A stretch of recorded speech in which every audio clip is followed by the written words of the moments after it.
እነሱ ማምረት የሚችሉት ሁለት ፍሬ ነው። የኢራን ስፍር ቁጥር የሌለ የድሮን ዝናብ፣ የቦሊስቲክ ዝናብ፣ የሃይፐርሶኒክ ዝናብ በጣም የሚያስደንቅ ነው። እንግዲህ በትራንትናው ዕለት አሜሪካ የድረሱልኝ ጥሪ አሰምታ ማንም ሰሚ አጥቶ እንደምታውቁት እንግዲህ ሁሉም ጆሮ ዳባ ልበስ እኔ አልሰማሁም ጆሮዬን የዝሆን ጆሮ አድርገው ብሎ ሁሉም አደናቅሮ ዝም ብሏል።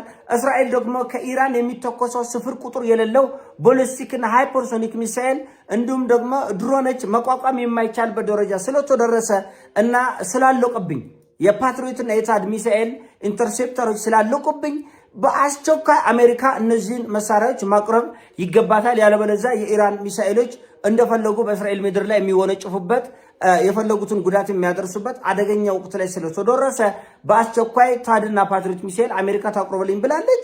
በእርግጥ ሳውዲ አረቢያም አስቸኳይ ድረሱልኝ ጥሪ ኢንተርሴፕተሮችን ለታድና ፓትሪዮት ሚሳኤል እንድታቀርቡልኝ ተብሏል። አሜሪካ የምትይዘው የምትጨብጠው እውነቱ ለመናገር እኔ ልጨነቅ አሜሪካ የምትይዘው የምትጨብጠው ጠፍቷት ግራ ገብታ ተጨንቃ ከደቡብ ኮሪያ ነው ነቅላ ያመጣች። ለውን ማምረት አይቻልማ። ማምረት የሚቻልበት ሁኔታ ላይ አይደለም ያለው። ማምረት በቀን 2 ነው የሚያመርቱት። ኢራኖች በቀን በሺዎች የሚቆጠር ፓትሪዮትና ታድ ሚሳኤል መጫወቻ እያደረጉት ነው። እነሱ ማምረት የሚችሉት 2 ፍሬ ነው። የኢራን ስፍር ቁጥር የሌለ የድሮን ዝናብ፣ የቦሊስቲክ ዝናብ፣ የሃይፐርሶኒክ ዝናብ በጣም የሚያስደንቅ ነው። ዝናብ ነው የሚያወርዱት ያለት ዝናብ።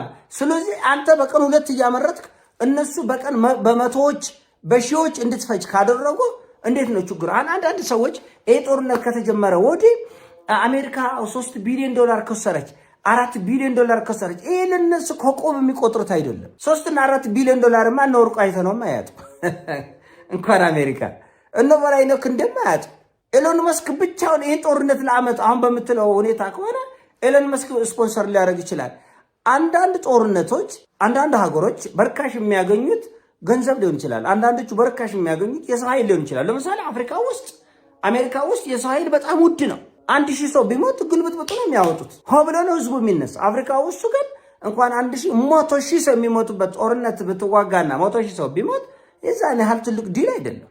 አፍሪካ ውስጥ ለምሳሌ $50 ቢሊዮን 50 በጣም አበዛት 10 ቢሊዮን ዶላር የሚወጣበት ጦርነት ውስጥ ብትገባ ትውልድ ይጮሃል፣ ያለቅሳል። ሰው ቢሞት ግን ችግር የለም። አሜሪካ ውስጥ ደግሞ ብዙ ቢሊዮኖች ለጦርነት ልትፈጅ ትችላል። አፍጋኒስታን ላይ $3 ትሪሊዮን ነው የተፈጀው። የሞተባቸው ሰው ግን 4000 ምናምን ሰው ነው። ስለዚህ አንዳንድ አገሮች የሰው አጥንትና ስጋ ዶም በነፃ በቀላሉ ይጎብራሉ። ጦርነቱ ቀለል ብሎ ይሄዳል። አንዳንድ ሀገሮች ደግሞ $ቢሊዮን ያወጣሉ። ጦርነቱ ቀለል ብሎ ያልፋል። ለአንዳንዶቹ በርካሽ የሚያገኙት የሰው ህይወት ነው። አንዳንዶቹ በርካሽ የሚያገኙት ደግሞ ቢሊየንስ ኦፍ ትሪሊየንስ ኦፍ ዶላርስ ነው። ስለዚህ በመካከለኛው ምስራቅ ብቻ አሜሪካ ከዚህ በፊት $18 ትሪሊዮን ፈጅታለች። እኔ አይደለም ያልኩት፣ ትራምፕ ነው።